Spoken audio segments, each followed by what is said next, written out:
നമസ്കാരം. The election ചാനലിലേക്ക് സ്വാഗതം.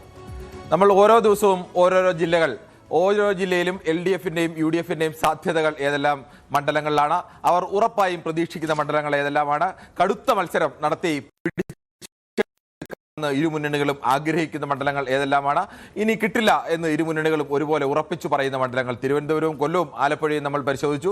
ഇനി തെക്ക് എന്ന് പരിശോധിച്ചാൽ ഏറ്റവും പ്രധാനപ്പെട്ട ഒരു മണ്ഡലം, ഒരു ജില്ല കോട്ടയം ജില്ലയാണ്. കോട്ടയം ജില്ല ഒരു കാലത്ത് ഈ കേരള കോൺഗ്രസ് കഴിഞ്ഞ തവണ LDFിലേക്ക് വരും മുമ്പ് വരെ ഒട്ടുമിക്ക തെരഞ്ഞെടുപ്പുകളിലും UDFിൻ്റെ വലിയ കോട്ടയായിരുന്നു മധ്യകേരളത്തിൽ. കോട്ടയവും എറണാകുളവുമാണ് UDFിനെ എക്കാലത്തും, അത് പ്രതിപക്ഷത്തായിരിക്കുമ്പോഴും ഭരണപക്ഷത്തായിരിക്കുമ്പോഴും എല്ലാം ഉറപ്പിച്ച് നിർത്തിയിരുന്ന ഒരു മണ്ഡലം കൂടിയാണ്. മറ്റൊരു പ്രധാനപ്പെട്ട പ്രത്യേകത, ഒരേ സ്ഥാനാർത്ഥികൾ തന്നെ, ഒരേ പാർട്ടിയുടെ സ്ഥാനാർത്ഥികൾ തന്നെ LDFിൽ നിന്നും UDFിൽ നിന്നും വിജയിച്ചിട്ടുള്ള പല മണ്ഡലങ്ങളും ഉൾപ്പെടുന്ന ഒരു ജില്ല എന്നുള്ള പ്രത്യേകതയുണ്ട്. ഒരേ ആളുകൾ തന്നെ തുടർച്ചയായി വിജയിച്ചുകൊണ്ടിരുന്ന ഉമ്മൻചാണ്ടിയും KM മാണിയും ഒക്കെ തുടർച്ചയായി വിജയിച്ചുകൊണ്ട്, തോമസ് ചാഴികാടനും ഒക്കെ വിജയിച്ചുകൊണ്ടിരുന്ന മണ്ഡലങ്ങൾ, CF തോമസും ഒക്കെ വിജയിച്ചുകൊണ്ടിരുന്ന മണ്ഡലങ്ങൾ, അങ്ങനെയുള്ള പ്രത്യേകതയുള്ള നിരവധി മണ്ഡലങ്ങൾ ഒക്കെയുണ്ട്. ഈ പാർട്ടി മാറിയാലും മുന്നണി മാറിയാലും ചില സ്ഥാനാർത്ഥികൾ തുടർച്ചയായി ജയിക്കുന്ന മണ്ഡലങ്ങൾ, അങ്ങനെയെല്ലാം ഒരുപാട് പ്രത്യേകതകൾ ചേർന്നതാണ് കോട്ടയം ജില്ല. കോട്ടയം ജില്ലയിൽ നിലവിൽ 9 മണ്ഡലങ്ങളാണുള്ളത്. എനിക്ക് ഒപ്പം കോട്ടയം ജില്ലയിൽ നിന്ന് കൂടുതൽ വിവരങ്ങളുമായി ദീർഘകാലമായി കോട്ടയത്ത് ഞങ്ങളുടെ reporter, Kottayam bureau chief G Sreejith കൂടി ചേരുന്നുണ്ട്. നമുക്ക് ഇപ്പോൾ പരിശോധിച്ചു കഴിഞ്ഞാൽ പ്രാഥമികമായി ആദ്യം ഡേറ്റാസ് പരിശോധിക്കാം. ഡേറ്റാസ് പരിശോധിച്ചാൽ ഇത് കോട്ടയം ജില്ലയാണ്. കോട്ടയം ജില്ല ആകെ 9 സീറ്റാണ് ഉണ്ടായിരുന്നത്. നേരത്തെ ഒരു സീറ്റ് കൂടി ഉണ്ടായിരുന്നു, 10 സീറ്റ് ഉണ്ടായിരുന്നത്. അത് വാഴൂർ സീറ്റാണ് ഉണ്ടായിരുന്നത്. ഡീലിമിറ്റേഷന് ശേഷം തിരുവനന്തപുരത്ത് കുറഞ്ഞതുപോലെ കൊല്ലത്തും ആലപ്പുഴയിലും കുറഞ്ഞതുപോലെ കോട്ടയത്തും ഒരു സീറ്റ് കുറഞ്ഞു. കോട്ടയത്ത് അങ്ങനെ 9 നേരത്തെ 10 ആയിരുന്നു. പാല, കടുത്തുരുത്തി, വൈക്കം, ഏറ്റുമാനൂർ, കോട്ടയം, പുതുപ്പള്ളി, ചങ്ങനാശ്ശേരി, കാഞ്ഞിരപ്പള്ളി, പൂഞ്ഞാർ, ഇങ്ങനെ 9 മണ്ഡലങ്ങളാണ് നിലവിൽ കോട്ടയത്തുള്ളത്. ഇതിൽ കോട്ടയത്തെ മുൻകാലങ്ങളിലെ ഒരു കണക്ക് കൂടി നമുക്ക് വേഗത്തിലൊന്ന് പരിശോധിക്കാം. അങ്ങനെ പരിശോധിച്ചാൽ 2001 8-2 ആയിരുന്നു. 8 സീറ്റുകളും 10 സീറ്റ് ഉണ്ടായിരുന്ന കാലത്ത് 8 സീറ്റ് UDFിന്, 2 സീറ്റ് മാത്രമാണ് അന്ന് LDFിന് ഉണ്ടായിരുന്നത്. വൈക്കവും ഏറ്റുമാനൂരും ഒക്കെ മാത്രമാണ് LDFിന് ഏതെങ്കിലുമൊക്കെ കാലത്ത് അന്ന് ഉറച്ച സീറ്റുകളായി കിട്ടിയിരുന്നത്. 2006 5-5 വന്നു. 2006 നമുക്കറിയാം കേരളത്തിലാകപ്പാനം ഇടതുമുന്നണിയുടെ ഒരു വലിയ മുന്നേറ്റം, VS അച്യുതാനന്ദൻ സർക്കാരിന് വേണ്ടിയുള്ള ആ ഒരു ഇടതു തരംഗത്തിൽ പോലും 5-5 എന്ന നിലയിൽ നിലനിർത്താൻ കോട്ടയത്തിന് കഴിഞ്ഞിരുന്നു UDF. അപ്പോഴും അവിടെ ഒരു മേൽക്കൈ UDFിന് ആ കാലത്തും ഉണ്ടായിരുന്നു.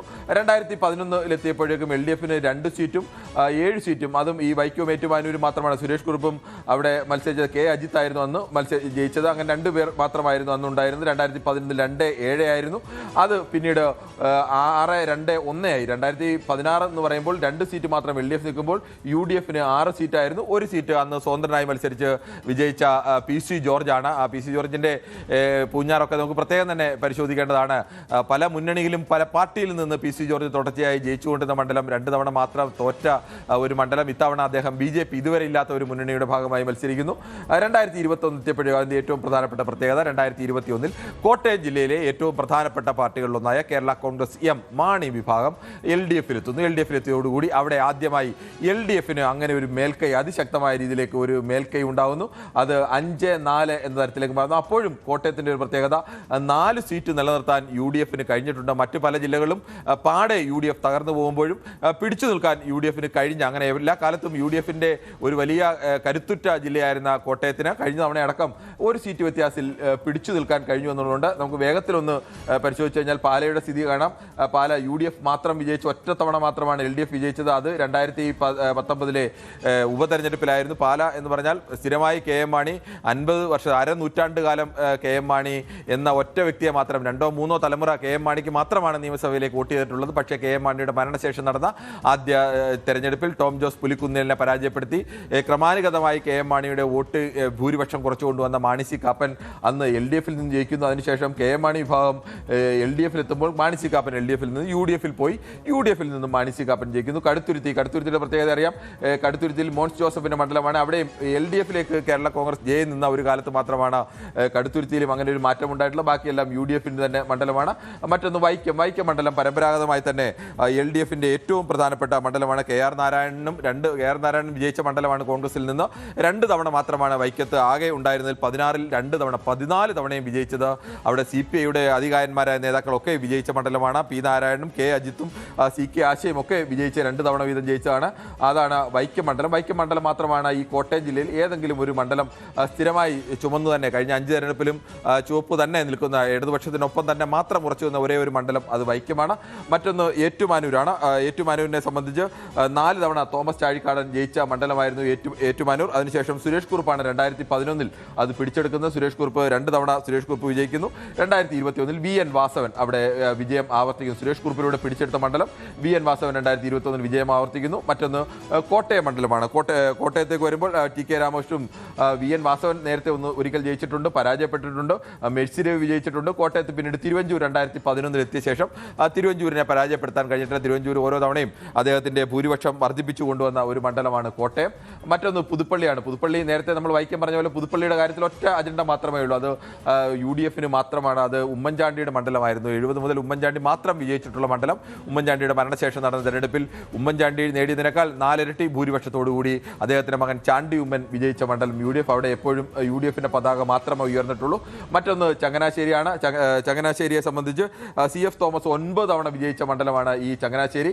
ചങ്ങനാശ്ശേരിയിൽ കേരള കോൺഗ്രസ് M LDF വന്ന ശേഷം മാത്രമാണ് ചങ്ങനാശ്ശേരി UDF നിന്ന് LDF. കേരളത്തിൽ ഭരണം മാറിയാലും ചങ്ങനാശ്ശേരിയിലെ വിജയ് കേരള കോൺഗ്രസ് എമ്മിന്റെ നേതാവ് CF തോമസ് എന്നുള്ള മാറിയിരുന്നില്ല. കഴിഞ്ഞ പ്രാവശ്യം ജോബ് മൈക്കിൾ അവിടെ നിന്ന് LDF വന്നുകൊണ്ട് അവരുടെ ആധിപത്യം തുടരുന്നു.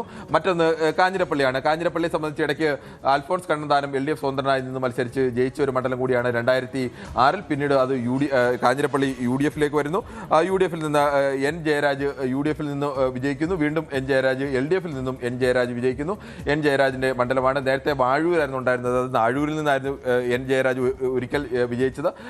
അതിനു മുമ്പ് അദ്ദേഹത്തിന്റെ അച്ഛൻ നാരായണക്കുറുപ്പായിരുന്നു അവിടെ MLA ആയിരുന്നു. അവിടെയും ആ വാഴൂരാണ് മാറി ഏകദേശം വാഴൂരിന്റെ നല്ലൊരു ഭാഗമാണ് ഇവിടേക്ക് മാറിയത്.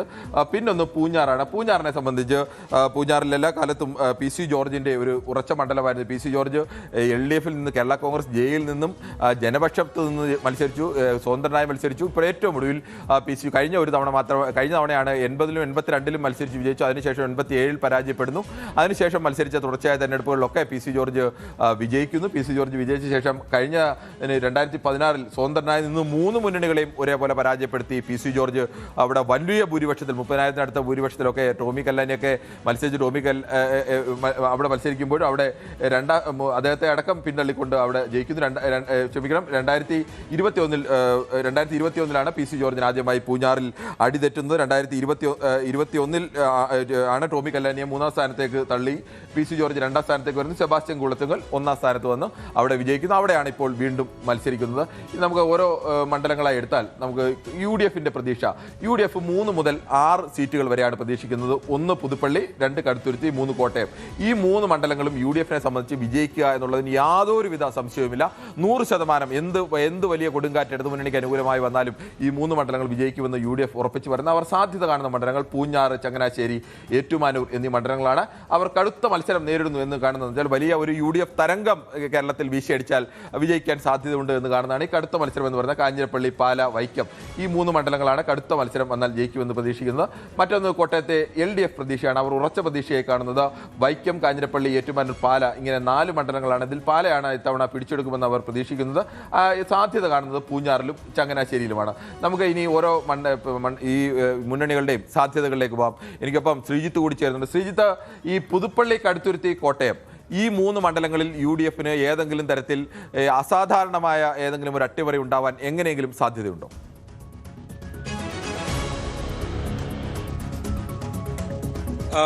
കോട്ടയത്തെക്കുറിച്ചും പുതുപ്പള്ളിയെക്കുറിച്ചും പ്രത്യേകിച്ച് ചർച്ചകൾക്ക് യാതൊരു സാധ്യതയുമില്ല എന്ന് തന്നെ നിസ്സംശയം പറയാം കിരൺ. പിന്നെയും സാധ്യതയുള്ള ഒരു സ്ഥലം എന്ന നിലയിൽ കടുത്തുരുത്തിയെക്കുറിച്ച് ഒരല്പം ചർച്ച ചെയ്യാമെന്ന് മാത്രം. അവിടെ കഴിഞ്ഞ തവണ ഏതാണ്ട് 4000 വോട്ടിലേക്ക് മോൻസ് ജോസഫിന്റെ ഭൂരിപക്ഷം അന്നത്തെ കേരള കോൺഗ്രസ് എം സ്ഥാനാർത്ഥി സ്റ്റീഫൻ ജോർജിന് കുറയ്ക്കാനായി എന്നുള്ളത്, അതായത് 42,000-ൽ നിന്ന് 4,000-ലേക്ക് കുറയ്ക്കാനായി എന്നുള്ളതാണ് ഏക ആശ്വാസം. അവിടെ കേരള കോൺഗ്രസ് എം, അതായത് ഈ മാണിക്കാർ എന്ന് പറയുന്ന KM മാണിയോടൊപ്പം ചേർന്ന് നിൽക്കുന്ന വിഭാഗത്തിന് അതിശക്തമായ വേരോട്ടമുള്ള ഒരു മണ്ഡലമാണ്. കടപ്ലാമറ്റവും ഒപ്പം തന്നെ മരങ്ങാട്ടുപള്ളിയും പോലുള്ള പല പഞ്ചായത്തുകളും അവർ കാര്യമായുണ്ട്. കുറവിലങ്ങാടും കടുത്തുരുത്തിയിലുമൊക്കെ അവരുടെ സാന്നിധ്യമുണ്ട്. ഇതാണ് അവരുടെ ഒരു ആത്മവിശ്വാസത്തിന് കാരണം. ഇത്തവണ നിർമ്മല ജിമ്മിയാണ് അവിടെ ഇടത് സ്ഥാനാർത്ഥിയായി, കേരള കോൺഗ്രസ് എം സ്ഥാനാർത്ഥിയായി മത്സരിച്ചത് എന്നുള്ളതാണ്. പക്ഷെ അവിടെ ആഴങ്ങളിൽ മണ്ഡലത്തിൽ വേരുള്ള സ്ഥാനാർത്ഥി തന്നെയാണ് മോൻസ് ജോസഫ്. പൊതുവെ ഒരു LDF അനുകൂല വലിയ വികാരമുണ്ടെങ്കിൽ കഴിഞ്ഞ തവണ ഉണ്ടായതുകൊണ്ട് മാത്രമാണ് ഒരു 4000-ലേക്ക് പോലും ഭൂരിപക്ഷം കുറയ്ക്കാനായത് എന്നതാണ് UDF-ന്റെ ഒരു കണക്കുകൂട്ടൽ. നിർമ്മല ജിമ്മിക്ക് അങ്ങനെ ഒരു മോൻസ് ജോസഫിനെ പോലെ ഒരു സ്ഥാനാർത്ഥിക്ക് ഒരു വെല്ലുവിളി ഉയർത്താൻ കഴിയുന്ന തരത്തിലേക്കുള്ള ഒരു സ്ഥാനാർത്ഥിയാണോ?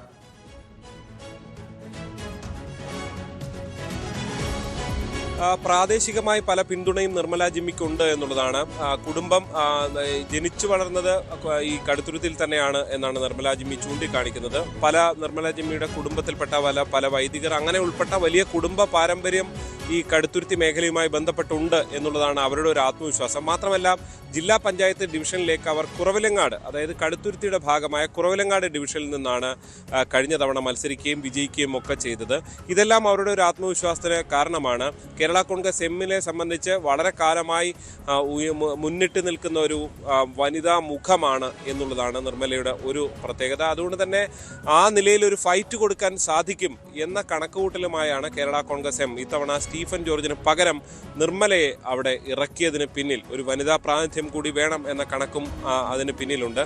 എന്തായാലും ഈ ഫൈറ്റ് എത്രത്തോളം ഉണ്ടായിട്ടുണ്ട് എന്നുള്ളത് കാത്തിരുന്നു തന്നെ കാണേണ്ടതാണ്. പക്ഷേ കേരള കോൺഗ്രസ് എമ്മിൻ്റെ ഒരു കണക്കുകൂട്ടലിൽ ഒരു ഫൈറ്റ് ഉണ്ടാകുകയും അവിടെ ഒരു LDF-ന് തീരെ വിരുദ്ധമല്ലാത്തൊരു സാഹചര്യം ഉണ്ടായാൽ ഒരു പക്ഷേ അട്ടിമറികൾക്കും സാധ്യതയുണ്ട് എന്ന് കേരള കോൺഗ്രസ് എം കണക്കുകൂട്ടുകയാണ്. അപ്പുറത്ത് പക്ഷേ മോൻസ് ജോസഫ് പതിറ്റാണ്ടുകളായി ആ മണ്ഡലത്തിൽ നിന്ന് ഇടത് വലത് മുന്നണികളിൽ നിന്നൊക്കെ നിന്ന് വിജയിച്ചിട്ടുള്ളതാണ്. ഒരുപക്ഷെ 2001 സംസ്ഥാനത്ത് ഒട്ടാകെ ഒരു UDF അനുകൂല തരംഗമുണ്ടായപ്പോൾ മാത്രമാണ് അന്ന് സ്റ്റീഫൻ ജോർജിനോട് മോൻസ് ജോസഫിന് പരാജയപ്പെടേണ്ടി വന്നത്. അന്ന് PJ ജോസഫ് ഉൾപ്പെടെ തൊടുപുഴയിൽ പരാജയപ്പെടുന്ന സാഹചര്യം പോലും അന്ന് ഉണ്ടായിട്ടുണ്ട്.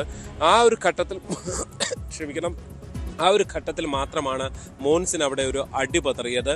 പിന്നീട് കാലങ്ങളായ മണ്ഡലത്തിൽ നിന്ന് പ്രവർത്തിച്ച ആളാണ്. അവിടുത്തെ വികസന പ്രശ്നങ്ങൾ ഉൾപ്പെടെ ചൂണ്ടിക്കാണിച്ചുകൊണ്ടാണ് ഇപ്പുറത്തെ നിർമ്മല ജിമ്മി. ശ്രീത്ത്, എന്തായാലും നമുക്ക് ശ്രീത്ത് പറഞ്ഞതിന്റെ കൂടി അടിസ്ഥാനത്തിലായെങ്കിലും നമുക്ക് UDF-ന്റെ ഏകദേശം ഉറപ്പിൽ അങ്ങനെ ഈ പറയുന്ന പുതുപ്പള്ളി, കോട്ടയം, കടുത്തുരുത്തി അങ്ങനെ ഒരു UDF-ന്റെ ഉറപ്പ് മണ്ഡലത്തിൽ തന്നെ നമുക്ക് അങ്ങനെ തന്നെ കണക്കൂട്ടാം. ഇനി സാധ്യത അവർ കാണുന്നത് പൂഞ്ഞാർ മണ്ഡലം, ചങ്ങനാശ്ശേരി, ഏറ്റുമാനൂർ. അതിൽ പൂഞ്ഞാറിൽ എങ്ങനെയാണ് UDF? പൂഞ്ഞാർ മണ്ഡലത്തിന്റെ പ്രത്യേകത, പൂഞ്ഞാറിന്റെ എല്ലാ കാലത്തെയും കഴിഞ്ഞ കുറെ കാലത്തെ സ്ഥിരം പ്രതിനിധിയായിരുന്ന PC ജോർജ് കഴിഞ്ഞ തവണ പരാജയപ്പെടുന്നു. അതിനു മുമ്പ് സ്വതന്ത്രനായി നിന്ന് PC ജോർജ് വലിയ ഭൂരിപക്ഷത്തോടു കൂടിയാണ് പൂഞ്ഞാറിൽ വിജയിച്ചത് എന്നത് ആലോചിക്കണം. അങ്ങനെയുള്ള ഒരു PC ജോർജിനെയാണ് 27,821 വോട്ടിനാണ് 2016 വിജയിക്കുന്നത്. കഴിഞ്ഞ തവണ 16,581 വോട്ടിന് PC ജോർജ് സെബാസ്റ്റ്യൻ കുളത്തങ്ങളിലൂടെ പരാജയപ്പെടുന്നു. ഇത്തവണ PC ജോർജിന്റെ ഒരു സാന്നിധ്യം, അതോടൊപ്പം തന്നെ UDF-ഉം അവിടെ ഒരു വിജയം, അങ്ങനെ ഒരു വിജയം അവിടെ UDF പ്രതീക്ഷിക്കുന്നുണ്ട്. UDF-ന്റെ സെബാസ്റ്റ്യൻ അങ്ങനെ ഒരു വിജയം ഉണ്ടാക്കുമെന്ന് പ്രതീക്ഷിക്കുന്നു. LDF കേരള കോൺഗ്രസ് എമ്മിന്റെ കൂളത്തുകൾ വീണ്ടും ഒരു വിജയം പ്രതീക്ഷിക്കുന്നുണ്ട്. അവിടെ എങ്ങനെയാണ് ഈ പൂഞ്ഞാറിൽ UDF-ന് എത്രത്തോളം സാധ്യതയുണ്ട്?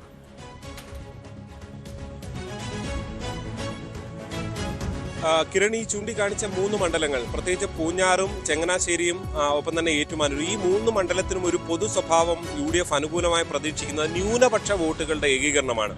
അവിടെ പൂഞ്ഞാറിനെ ഒരൽപ്പം വ്യത്യസ്തമായി വെക്കേണ്ടത് ഈ ചങ്ങനാശ്ശേരിയിലും ഏറ്റുമാനൂരും ക്രൈസ്തവ വോട്ടുകൾ ഉൾപ്പെടെ നേടിക്കൊണ്ട് വിജയിക്കാം എന്നതാണ് UDF-ന്റെ കണക്കുകൂട്ടലെങ്കിൽ പൂഞ്ഞാറിൽ അല്പം വ്യത്യസ്തമാകുന്നത് മുസ്ലിം വോട്ടുകളുടെ കാര്യമായൊരു സാന്നിധ്യമാണ്. അത് ഈരാറ്റുപേട്ടയിൽ മാത്രമല്ല, മുണ്ടക്കയത്തും എരുമേലിയിലുമൊക്കെ അങ്ങനെ ഒരു വലിയ സ്വാധീനമുണ്ട്. പക്ഷെ അപ്പോഴും അവിടെ ഒരു ആശങ്കയായി നിൽക്കുന്നത് ഇത്തവണ SDPI സെബാസ്റ്റ്യൻ കുളത്തിങ്കലിനാണ് ഫലത്തിൽ പിന്തുണ നൽകിയിട്ടുള്ളത് എന്നുള്ളതാണ് വിവരം. കഴിഞ്ഞ തവണയും SDPIയുടെ ഈ പിന്തുണയായിരുന്നു കുളത്തിങ്കലിനെ അവിടെ വിജയിപ്പിക്കുന്നതിന് വളരെ നിർണായക ഘടകമായി മാറിയത്. പക്ഷേ ഈ SDPI വോട്ടുകൾ അങ്ങനെ പോയാൽ പോലും മണ്ഡലത്തിൽ ഒന്നാകെ കഴിഞ്ഞ തവണ PC ജോർജും വലിയ സാന്നിധ്യമായി നിന്ന് വോട്ട് പിടിച്ചിട്ടുണ്ട്. ഇത്തവണ ക്രൈസ്തവ വോട്ടുകൾ കൂടി കാര്യമായി, PC ജോർജിലേക്ക് പോയ വോട്ടുകൾ കൂടി കാര്യമായി തങ്ങൾക്ക് ലഭിക്കും. അങ്ങനെ വിജയം കൊയ്യാം എന്നുള്ളതാണ് അവിടുത്തെ UDF-ന്റെ ഒരു കണക്കുകൂട്ടൽ. എത്രത്തോളം യാഥാർത്ഥ്യത്തിലേക്ക് അതെത്തും എന്നുള്ളത് വ്യക്തമല്ല. കാരണം അവിടെ PC ജോർജും അതിശക്തമായ പ്രചരണമാണ് നടത്തിയിട്ടുള്ളത്. ഒരുപാട് മലയോര മേഖലയൊക്കെയുള്ള മണ്ഡലമാണ്. അവിടെ കാര്യമായി പ്രചരണം PC ജോർജ് നടത്തിയിട്ടുണ്ട്. ഈ ക്രൈസ്തവ വോട്ടുകളിലേക്ക് കടന്നു കയറാനുള്ള ജോർജിന്റെ ശ്രമം എത്ര കണ്ട് വിജയിച്ചിട്ടുണ്ട്. കാരണം കഴിഞ്ഞ തവണത്തെ പോലെയല്ല ജോർജിന്റെ സാന്നിധ്യം. താമര ചിഹ്നത്തിലാണ് ജോർജ് മത്സരിച്ചത് എന്നുള്ളതാണ് അവിടുത്തെ ഒരു പ്രത്യേകത. പക്ഷേ ജോർജിന് ഈ പതിറ്റാണ്ടുകൾ അവിടെ നിന്നൊരു ജനപ്രതിനിധി എന്നുള്ള നിലയിൽ രാഷ്ട്രീയത്തിന് അതീതമായി വോട്ടുകൾ കിട്ടും, വ്യക്തികളുമായി ബന്ധമുണ്ട്, കുടുംബങ്ങളുമായി ബന്ധമുണ്ട് എന്നുള്ളതാണ് ജോർജിന്റെ ഒരു പ്ലസ് പോയിന്റ്. UDFന്റെ കണക്കിൽ തന്നെ പല പഞ്ചായത്തിലും PC ജോർജ് ഒന്നാമതെത്തും എന്ന് പറയുന്നുണ്ട്. പക്ഷേ ഏറ്റവും ഒടുവിൽ ഈ പാറത്തോട് അതേപോലെ ഈ എരുമേലി പോലുള്ള പഞ്ചായത്തുകളിൽ കിട്ടുന്ന വലിയ ഭൂരിപക്ഷവും അവിടെ ഉണ്ടാകുന്ന ജോർജിന്റെ തിരിച്ചടിയുമാണ് അവിടെ UDFന്റെ ഒരു വിജയത്തിലേക്ക് കാര്യങ്ങൾ എത്തിച്ചേരുന്നത് എന്നുള്ളതാണ് അവർ കണക്കുകൂട്ടുന്നത്. ഈരാറ്റുപേട്ടയും UDF കാര്യമായി പ്രതീക്ഷിക്കുന്ന പഞ്ചായത്താണ്. ഇത്തവണ ജോർജിന്റെ സാന്നിധ്യം എന്ന് പറയുമ്പോൾ പൂഞ്ഞാർ തെക്കേക്കര പോലെ പതിറ്റാണ്ടുകളായി ജനപക്ഷത്തിന്, അതായത് PC ജോർജിനൊപ്പം നിന്ന പഞ്ചായത്തിൽ BJP ഇത്തവണ ഭരണം പിടിച്ചു എന്നുള്ളതാണ് ഒരു പ്രത്യേകത. മറ്റു പലയിടത്തും ഇപ്പോൾ തീക്കോയ് പോലെ ഒരിക്കലും BJP ജയിക്കാത്ത സ്ഥലങ്ങളിൽ അക്കൗണ്ട് തുറക്കാനായിട്ടുണ്ട്. ഇതൊക്കെയാണ് അവിടെ ജോർജ് തന്നെ വരുമ്പോൾ താമരക്കോട്ട് വീഴും എന്നുള്ളതാണ് ജോർജിന്റെ ഒരു കണക്ക്. ശ്രീധന്യ അടുത്ത മണ്ഡലം നോക്കിയാൽ നമുക്ക് ചങ്ങനാശ്ശേരിയാണ്. ചങ്ങനാശ്ശേരി CF തോമസ് 9 തവണ തുടർച്ചയായി വിജയിച്ച CF തോമസ് പോയി നിന്റെ പേര് കണ്ടാൽ മാത്രം മതിയായിരുന്നു ചങ്ങനാശ്ശേരിയിൽ വിജയിക്കാൻ. കഴിഞ്ഞ തവണ കേരള കോൺഗ്രസ് എമ്മിനൊപ്പം ജോബ് മൈക്കിൾ വരുമ്പോൾ ജോബ് മൈക്കിളും അവിടെ അനായാസമായി അങ്ങനെ ഒരു വിജയം സാധ്യമാക്കിയെടുക്കുന്നു. എന്നാൽ UDFനൊപ്പം നിന്നൊരു സ്ഥലം ആദ്യമായി LDFിലേക്ക് വരുന്നു എന്നുള്ള ഒരു പ്രത്യേകത കൂടിയുണ്ട്. ചങ്ങനാശ്ശേരിയിലും UDF ഇത്തവണ ഒരു വിജയം പ്രതീക്ഷിക്കുന്നുണ്ട്. അതിൽ ഏതെങ്കിലും തരത്തിൽ സാധ്യത എത്രത്തോളമാണ്?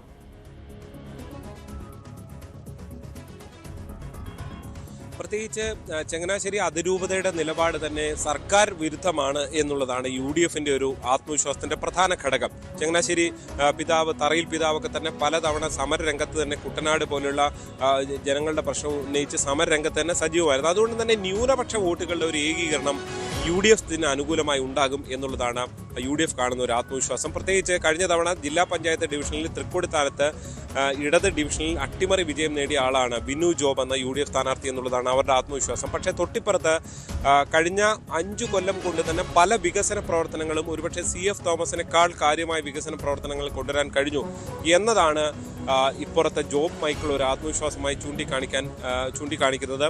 ചെറുകിട ജലസേചന പദ്ധതികൾ മുതൽ KSRTC ബസ് സ്റ്റാൻഡ് അങ്ങനെ പല പല പദ്ധതികളിലും അവിടെ കൊണ്ടുവരാൻ കഴിഞ്ഞു. സാധാരണക്കാർക്ക് അടുത്തെത്താൻ കഴിയുന്ന ഒരു MLA ആയി ജോബ് മൈക്കിൾ മാറി എന്നൊക്കെയുള്ളതാണ് അവരുടെ ഒരു ആത്മവിശ്വാസം. അവിടെ സഭകളുടെ വോട്ട് എങ്ങനെ എന്നുള്ളത് വളരെ പ്രധാനമാണ്. B രാധാകൃഷ്ണ മേനോനാണ് BJP സ്ഥാനാർത്ഥി. അവിടെ ഒരുപക്ഷെ UDFന് പോകാവുന്ന പല NSS വോട്ടുകളും ഒരുപക്ഷെ രാധാകൃഷ്ണ മേനോൻ അവിടെ പ്രാദേശികമായ NSSന്റെ നേതാവ് കൂടിയാണ്. ആ നിലയിൽ പോകാനുള്ള സാധ്യതയും അവിടെ വളരെ കാര്യമായി സൂക്ഷ്മമായി പരിശോധിച്ചാൽ ഉണ്ട്, ചെറിയ തോതിലെങ്കിലും എന്ന് നമ്മൾ കണക്കാക്കേണ്ടി വരും. അതെല്ലാം വളരെ പ്രധാനപ്പെട്ടതായി ഉയർന്നു നിൽക്കുന്ന ഒരു സ്ഥലമാണ് ചങ്ങനാശ്ശേരി. അതുകൊണ്ട് തന്നെ പല പ്രാദേശികമായ ഒരുപാട് വിഷയങ്ങൾ ചർച്ച ചെയ്യപ്പെട്ട തെരഞ്ഞെടുപ്പിൽ ഒരുപക്ഷെ ഒരു UDFന്റെ അട്ടിമറി അത് എത്രത്തോളം സാധ്യമാണ് എന്നുള്ളത് സഭാ വോട്ടുകൾ കൂടി എങ്ങോട്ടേക്ക് കേന്ദ്രീകരിച്ചിട്ടുണ്ടോ, UDFിലേക്ക് ഏറ്റുമാനൂരാണ് സാധ്യമാണ്, അത് കേന്ദ്രീകരിച്ചു എന്നതാണ് പ്രധാനം. ശ്രീത്തെ മറ്റൊന്ന് ഏറ്റുമാനൂരാണ്. തോമസ് ചാഴികാടൻ തുടർച്ചയായി വിജയിച്ചുകൊണ്ടിരുന്ന മണ്ഡലമായിരുന്നു. സുരേഷ് കുറുപ്പാണ് അത് പിടിച്ചെടുക്കുന്നത്. 2 തവണ സുരേഷ് കുറുപ്പ് വിജയിക്കുന്നു. പിന്നീട് VN വാസവൻ വിജയിക്കുന്നു. VN വാസവൻ കഴിഞ്ഞ തവണ മത്സരിച്ച് വിജയിക്കുന്ന പോലെയല്ല, ഇപ്പോൾ മന്ത്രി എന്ന നിലയ്ക്കൊക്കെ കോട്ടയത്ത് ഏറ്റവും ജനപ്രിയനായി നിൽക്കുന്ന ഒരു മന്ത്രി, എല്ലാവരുടെയും വാസവനെ സംബന്ധിച്ച് രാഷ്ട്രീയത്തിന് അപ്പുറത്തേക്ക് തന്നെ ആളുകൾ ഇടപെടുന്ന ഒരു മന്ത്രി. പക്ഷേ കോൺഗ്രസ് ഇപ്പോഴും പ്രതീക്ഷിക്കുന്നു ഏറ്റുമാനൂരിൽ ഒരു അട്ടിമറി, ഒരു നാട്ടാം സുരേഷിലൂടെ ഒരു അട്ടിമറി ഏറ്റുമാനൂരിൽ സാധ്യമാണ് എന്ന്. അതിന് എത്രത്തോളം സാധ്യതയുണ്ട്? അത് കഴിഞ്ഞ തദ്ദേശ തെരഞ്ഞെടുപ്പ് ഫലമാണ് അതിൽ പ്രധാന ആശ്വാസമായി UDF കാണുന്നത്. പ്രത്യേകിച്ച് കുമരകം ഡിവിഷൻ CPMന്റെ കുത്തക സീറ്റായിരുന്നു. അവിടെ അട്ടിമറി ജയമുണ്ടായി. തൊട്ടപ്പുറത്ത് അയ്മനം CPMന്റെ കോട്ടയായിരുന്നു. അവിടെ ഇപ്പോൾ BJP ഭരിക്കുന്നു. കുമരകം പഞ്ചായത്ത് UDF ഭരിക്കുന്നു. അവിടെ VN വാസവൻ എന്ന നേതാവിന് പല പ്രാദേശിക വികസന പ്രവർത്തനങ്ങൾ നടത്തിയെങ്കിൽ പോലും ശബരിമല സ്വർണ്ണക്കൊള്ളയിൽ ഈ മന്ത്രിക്ക് പങ്കുണ്ട് എന്ന തരത്തിലുള്ള ആരോപണം ഉന്നയിച്ചുകൊണ്ടാണ് അത് അവർ മുന്നോട്ട് പോയത്. മാത്രമല്ല ഈ പലയിടത്തും ഇനി വാസവൻ മുന്നോട്ട് പോയാലും അതിരമ്പുഴയും ഏറ്റുമാനൂർ നഗരസഭയും ഇവിടെ കാര്യമായ വോട്ടുള്ള സ്ഥലമാണ്.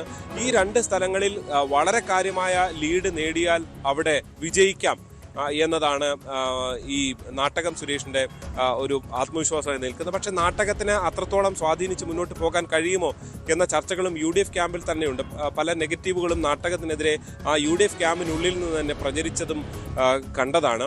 അതുകൊണ്ട് തന്നെ അവിടെ എത്രത്തോളം, പ്രത്യേകിച്ച് VN വാസവൻ കഴിഞ്ഞ 5 വർഷക്കാലം നിരവധി റോഡിന്റെ അടക്കമുള്ള വികസന പ്രവർത്തനങ്ങളിൽ മുന്നിട്ട് നിന്നൊരു നേതാവാണ്. അവിടെയാണ് നാട്ടകം സുരേഷ് വികസനം തന്നെ ചൂണ്ടിക്കാണിച്ചുകൊണ്ട് രംഗത്ത് വന്നത്. അത് എത്രത്തോളം ഫലം കണ്ടു എന്നുള്ളത് കാത്തിരുന്ന് തന്നെ കാണേണ്ടതാണ്. എന്തായാലും ഏറ്റുമാനൂരിൽ പുറമേ നിന്ന് ഒറ്റയ്ക്ക് നോക്കിക്കഴിഞ്ഞാൽ അവിടെ ഒരു വലിയ മത്സരം ഉണ്ടായി എന്ന് കരുതാൻ കഴിയില്ല. പക്ഷേ ഇഞ്ചോടിഞ്ച് പോരാട്ടം കഴിഞ്ഞ തവണ ലതിക സുഭാഷിന്റെയൊക്കെ സ്ഥാനാർത്ഥിത്വവും ഏതാണ്ട് 8,000-ൽ പരം വോട്ടുകൾ അവർ നേടിയതുമൊക്കെ വളരെ പ്രധാനമായിരുന്നു വി എൻ വാസവന്റെ വിജയത്തിൽ. ഇത്തവണ അത്തരം ഫാക്ടേഴ്സ് ഒന്നും ഇല്ല. അതുകൊണ്ട് തന്നെ UDF അനുകൂലമായ ഒരു ട്രെൻഡ് ഉണ്ടെങ്കിൽ ഏറ്റുമാനൂർ പിടിക്കാമെന്നതാണ് കോൺഗ്രസിന്റെ. ശരി, ഏതായാലും കോൺഗ്രസിനെ സംബന്ധിച്ച് കാഞ്ഞിരപ്പള്ളിയും പാലയും വൈക്കവും അവർ അങ്ങനെ ഒരു വലിയ ഒരു കേരളത്തിലൊരു UDF തരംഗമുണ്ടായാൽ മാത്രം വിജയിക്കാൻ കഴിയും എന്ന് പ്രതീക്ഷിക്കുന്ന 3 മണ്ഡലങ്ങളാണ്. ഇനി നമുക്ക് LDFന്റെ സാധ്യതകളിലേക്ക് പോകും മുമ്പ് ഒരു ചെറിയ ഇടവേള.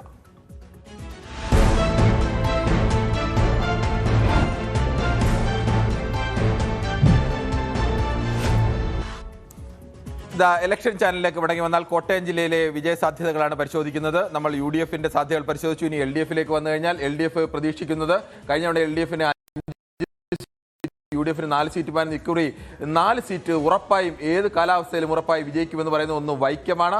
വൈക്കം കാലങ്ങളായി 16 തെരഞ്ഞെടുപ്പിൽ 14 തെരഞ്ഞെടുപ്പിലും വിജയിച്ചിട്ടുള്ള കഴിഞ്ഞ തവണ 29,000 അതിനു മുമ്പിൽ തവണ 24,000 വോട്ടിന് 25,000-ഓളം വോട്ടിനും വിജയിച്ച മണ്ഡലമാണ്. മറ്റൊന്ന് കാഞ്ഞിരപ്പള്ളിയാണ്, മറ്റൊന്ന് ഏറ്റുമാനൂരാണ്, മറ്റൊന്ന് പാലയാണ്. പാല ഇത്തവണ പിടിച്ചെടുക്കാം എന്ന് കഴിയുന്നു. സാധ്യത അവർ കാണുന്നത് പൂഞ്ഞാറും ചങ്ങനാശ്ശേരിയുമാണ്. പുതുപ്പള്ളി അടക്കമുള്ള മണ്ഡലങ്ങളിൽ ഏതെങ്കിലും തരത്തിൽ LDF അങ്ങനെ ഒരു സാധ്യതയെ, കോട്ടയമൊന്നും അങ്ങനെ ഒരു സാധ്യതയെ LDF എന്തായാലും കാണുന്നില്ല. നമുക്ക് ഈ മണ്ഡലങ്ങൾ ഓരോന്നായി പരിശോധിക്കാം. ശ്രീത്തെ വൈക്കത്തെ സംബന്ധിച്ച് ഈ വലിയ ഭൂരിപക്ഷം കഴിഞ്ഞ തവണ 29,000, അതിനു മുമ്പ് 25,000-ഓളം ഉള്ള ഭൂരിപക്ഷം. പക്ഷേ അവിടെ 2 തവണ അതിന് ഈ CK ആശ ആകുന്നതിന് തൊട്ട് മുമ്പുള്ള 2 തവണയും അവിടെ MLA ആയിരുന്ന K അജിത്ത് ഇത്തവണ BJP സ്ഥാനാർത്ഥിയായി അവിടെ വരുന്നു. CPIയുടെ നേതാവായിരുന്ന K അജിത്ത്. അങ്ങനെ വരുമ്പോൾ ഏതെങ്കിലും തരത്തിൽ അത് UDFന് അനുകൂലമായി എന്തെങ്കിലും വരാൻ സാധ്യതയുണ്ടോ, അതോ LDF ഉറപ്പ് കാണുന്നത് പോലെ തന്നെ വൈക്കം LDFിനൊപ്പം തന്നെ ഉറച്ചു നിൽക്കുമോ? കിരൺ, അവിടെ കുറച്ചു കാലമായി CPIയിൽ പല പ്രാദേശിക പ്രശ്നങ്ങളുണ്ട്. നിരവധി നേതാക്കൾ പലയിടത്തു നിന്നും BJPയിലേക്ക് വന്നിരുന്നു. അവിടെയാണ് ഏറ്റവും ഒടുവിൽ K അജിത്ത് കൂടി രംഗത്ത് വരുന്നത്. പക്ഷേ ഇടത് വിജയത്തെ അത് ഏതെങ്കിലും തരത്തിൽ ബാധിക്കുമെന്ന് ഈ ഘട്ടത്തിൽ കരുതാൻ വയ്യ. പക്ഷേ ഒരു വെല്ലുവിളി K അജിത്ത് ഉണ്ടാക്കിയിട്ടുണ്ട്. പ്രത്യേകിച്ച് താഴെ തട്ടിൽ അത്രയധികം ബന്ധമുള്ള നേതാവ് തന്നെയാണ് K അജിത്ത്. ഇപ്പുറത്ത് BDJS കഴിഞ്ഞ 2016-ലൊക്കെ ഏതാണ്ട് 30,000 വോട്ട് പിടിച്ച മണ്ഡലം കൂടിയാണ്. അതുകൊണ്ട് തന്നെ വൈക്കത്ത് ഒരു ഫൈറ്റ് ഉണ്ട് എന്ന് നമുക്ക് തൽക്കാലം പറയാം. പക്ഷേ അവിടെ ഇടതുമുന്നണിയെ അട്ടിമറിക്കാൻ BJPക്കോ കോൺഗ്രസ്. ശരി, അപ്പോൾ അത് ഉറപ്പിച്ച് തന്നെ നമുക്ക് അങ്ങനെ പറയാം. കാഞ്ഞിരപ്പള്ളിയിൽ N ജയരാജന് ഏതെങ്കിലും തരത്തിൽ റോണി K തോമസ് ഒരു എതിർപ്പ് ഉയർത്തി അല്ലെങ്കിൽ അങ്ങനെ ഒരു അട്ടിമറിക്കുള്ള സാധ്യത ഏതെങ്കിലും തരത്തിലുണ്ട്? എന്തായാലും LDF ഉറച്ച് തന്നെ കാഞ്ഞിരപ്പള്ളിയിൽ N ജയരാജ് തന്നെ എന്നാണ് കാണുന്നത്.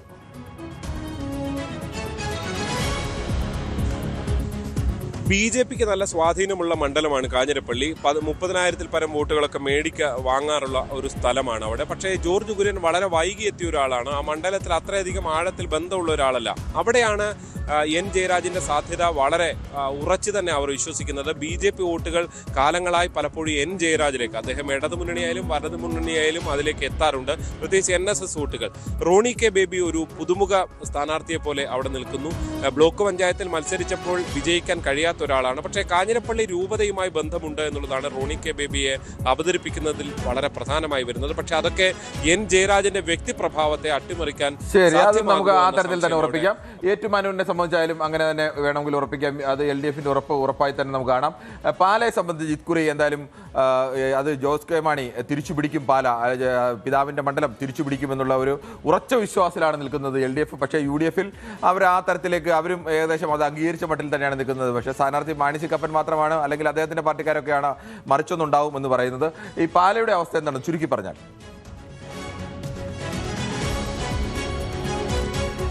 പാല കേരള രാഷ്ട്രീയം തന്നെ ഉറ്റുനോക്കുന്ന ഒരു ഫലമായിരിക്കും കിരൺ. അവിടെ ജോസ് കെ മാണി വിജയിക്കുമെന്ന് പറയുമ്പോൾ അതൊരു 100% ഉറപ്പിച്ച് നമുക്ക് പറയാൻ കഴിയില്ല. അതിന്റെ അടിസ്ഥാനം ഷോൺ ജോർജ് കാപ്പൻ വോട്ടുകൾ പിടിക്കും എന്നുള്ളത് മാത്രമാണ്. പക്ഷെ അവിടെ പ്രധാനപ്പെട്ടത് ഈ മുന്നണി മാറ്റത്തിനടക്കം നീക്കം നടത്തിയ ജോസ് കെ മാണിയോട് CPM അണികളോ CPM അനുഭാവികളോ ഒരു വിരോധം കാണിക്കുമോ എന്നുള്ളത് പ്രധാനപ്പെട്ടതാണ്. പ്രത്യേകിച്ച് റോഷി അഗസ്റ്റിൻ ഉൾപ്പെടെ പാലക്കാരനാണ്.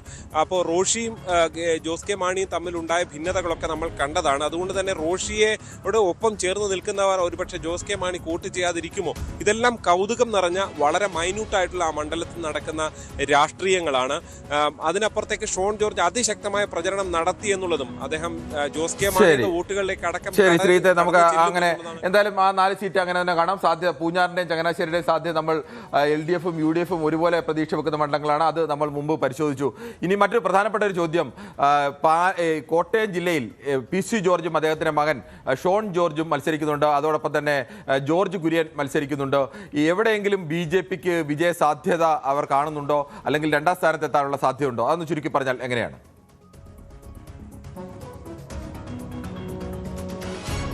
പൂഞ്ഞാറും പാലയും 2ാം സ്ഥാനത്ത് എത്താനുള്ള സാധ്യത നമുക്ക് തള്ളിക്കളയാൻ കഴിയില്ല. പ്രത്യേകിച്ച് ഈ രണ്ടിടത്തും മികച്ച പ്രചരണം നടത്തി. കഴിഞ്ഞ തവണ തന്നെ PC ജോർജ് 2ാമതെത്തിയ മണ്ഡലമാണ് പൂഞ്ഞാർ. അദ്ദേഹത്തിന്റെ വ്യക്തിബന്ധങ്ങൾ അത്രയുമുണ്ട്. പാലാ മണ്ഡലത്തിലും ഷോൺ സ്വതന്ത്രനായി മത്സരിച്ച് ജില്ലാ പഞ്ചായത്ത് ഡിവിഷനിൽ ജയിച്ച ആളാണ്. അതുകൊണ്ട് തന്നെ ഈ രണ്ടുപേരും 2ാം സ്ഥാനത്തെത്തും എന്നൊരു പ്രവചനം നടത്തിയാൽ ഒരുപക്ഷെ അതിനുള്ള സാധ്യത നമുക്ക് തള്ളിക്കളയാൻ കഴിയില്ല. ശരി ശ്രീത്ത്, അപ്പോൾ നമുക്ക് ആ കൂടി കോട്ടയം ജില്ല ഒരിക്കൽ കൂടി പരിശോധിക്കാം. കോട്ടയം ജില്ലയിൽ 4 മുതൽ 6 വരെ സീറ്റാണ് LDF-ന്റെ പ്രതീക്ഷ. കഴിഞ്ഞ തവണ 5 ആയിരുന്നു. ഒന്നുകിൽ 1 കുറയും, അല്ലെങ്കിൽ 1 കൂടും. അതാണ് LDF-നെ സംബന്ധിച്ചുള്ള പ്രതീക്ഷ. എന്തായാലും 9 സീറ്റുകളും LDF പ്രതീക്ഷിക്കുന്നില്ല. പരമാവധി 6 സീറ്റുകൾ വരെയാണ് പ്രതീക്ഷിക്കുന്നത്. കഴിഞ്ഞ തവണ അത് 5 ആയിരുന്നു. അത് ഇനി കുറഞ്ഞു പോയാലും 4 സീറ്റ് ഉറപ്പിച്ച് തന്നെ LDF നിൽക്കുന്നു. കാര്യമായൊരു കുറവല്ല. കോട്ടയത്ത് UDF-നെ സംബന്ധിച്ച് 3 മുതൽ 6 വരെ എന്നുള്ളതാണ്. കഴിഞ്ഞ തവണ 4 സീറ്റായിരുന്നു. അവിടെ അത് ചിലപ്പോൾ 3 സീറ്റായി കുറയാനുള്ള സാധ്യത കാണുന്നു. പക്ഷേ ചിലപ്പോൾ അത് 6 സീറ്റിലേക്ക് 2 സീറ്റ് അടക്കം 4-ൽ നിന്ന് 6-ലേക്ക് കൂടാനുള്ള സാധ്യത UDF-ഉം കാണുന്നുണ്ട്. എന്തായാലും കോട്ടയം ജില്ലയെ സംബന്ധിച്ച് കാര്യമായ ഒരു മുന്നേറ്റം 2 മുന്നണിയുടെയും കണക്കുകൾ പരിശോധിക്കുമ്പോൾ ഏതെങ്കിലും ഒരു മുന്നണിക്ക് പൂർണ്ണമായും മുൻകാലങ്ങളിൽ UDF-ന് കോട്ടയം ജില്ലയിൽ ഉണ്ടായിരുന്ന ഒരു വലിയ മേൽക്കൈ, ആ മേൽക്കൈ എന്തായാലും ഉണ്ടാവാൻ സാധ്യത ഇല്ല എന്ന് തന്നെയാണ് കാണുന്നത്. 3 മുതൽ 6 വരെയും 4 മുതൽ 6 വരെയും തന്നെയാണ് UDF-ഉം LDF-ഉം ഒരുപോലെ വിജയം പ്രതീക്ഷിക്കുന്ന ജില്ലകൾ. എന്തായാലും അതിനപ്പുറത്തേക്കൊന്നുമുള്ള മാറ്റം ഉണ്ടാവണമെങ്കിൽ കേരളത്തിലെ ഏതെങ്കിലും തരത്തിലൊരു വലിയ തരംഗം, അമ്മാതിരി തരംഗം വീശിയടിക്കണം. അതിനുള്ള സാധ്യത എന്തായാലും ഇതുവരെ കാണുന്നില്ല. പക്ഷേ ഇരു മുന്നണികളും ഒരുപോലെ തന്നെ പ്രതീക്ഷയിലാണ്. കോട്ടയത്ത് നേരിയ രീതിയിലെങ്കിലും ആധിപത്യം, ഒരു സീറ്റിനെങ്കിലും മറുമുന്നണിയിൽ നിന്ന് ആധിപത്യം സ്ഥാപിക്കാം എന്നുള്ളത്. നാളെ മറ്റു മണ്ഡലങ്ങളുടെ വിശദമായ പരിശോധനയുമായി ദ ഇലക്ഷൻ ചാനൽ.